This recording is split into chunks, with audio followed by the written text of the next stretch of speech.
वो दिखाई गई है, बट इफेक्ट क्या पड़ रहा है, अगर ये रुक जाएगा तो ऑब्वियसली यहाँ पर फोटोमॉर्फोजेनेसिस नहीं दिखेगी। आप इसमें कंफ्यूज ना हो कि मैंने यहाँ पे पहले इसको रोक के दिखाया, फिर इसको यहाँ पे मैंने रोक के क्यों नहीं दिखाया। वो इसलिए नहीं दिखाया कि खुद समझिए आप, इसका जो मेन मकसद है, इससे हमें ये समझ में आ रहा है फंक्शनल क्या है।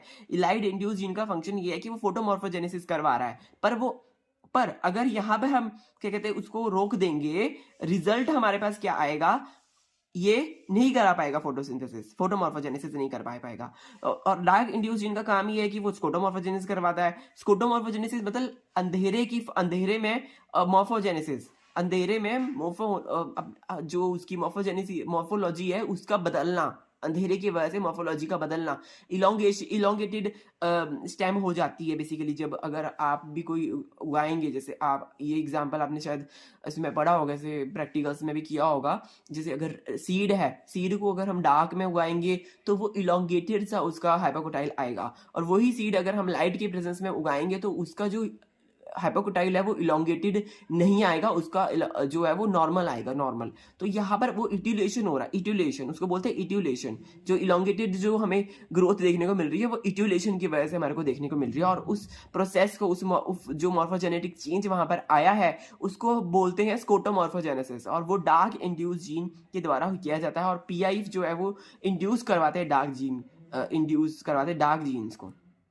तो ये समझ आ गया होगा फ्लो चार्ट, इसके पीछे की कहानी मैंने आपको बताई दी कैसे इट्यूलेशन होती है।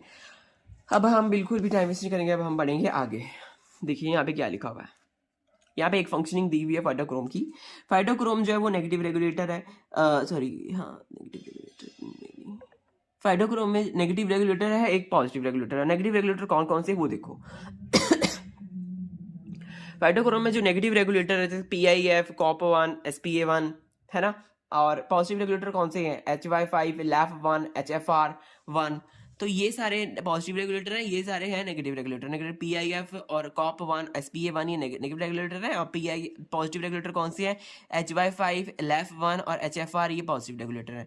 नेगेटिव रेगुलेटर्स क्या करवाते हैं, PIF, COP1, SPA1 के स्कोटोमॉर्फोजेनेसिस करवाते हैं, मतलब कि डार्क में ये काम करवाते हैं, डार्क इंड्यूस जीन को ये डार्क वाले जो जीन्स हैं उनको ये इंड्यूस करवाते हैं। इन डार्क नेगेटिवली रेगुलेट्स PIF। जो डार्क है, डार्क में क्या होता है, नेगेटिवली रेगुलेट करते हैं, PIF जो है नेगेटिव रेगुलेट होता है। डिग्रेडेड HY5 एक प्रकार का ऑब्वियसली वो हमारे को पॉजिटिव रेगुलेटर की तरह काम कर रहा है, तो उसको ये खत्म करेगा। जो डार्क इंड्यूस जीन्स है वो HY5 को खत्म करेंगे, जिसकी वजह से HY5 अगर खत्म हो जाएगा तो क्या होगा, फोटोमॉर्फोजेनेसिस हमारे को जो है वो इनहिबिट हो जाएगी, फोटोमॉर्फोजेनेसिस इनहिबिट हो जाएगी, हमें देखने को ही नहीं मिलेगी फोटोमॉर्फोजेनेसिस। वहीं अगर हम पॉजिटिव रेगुलेटर की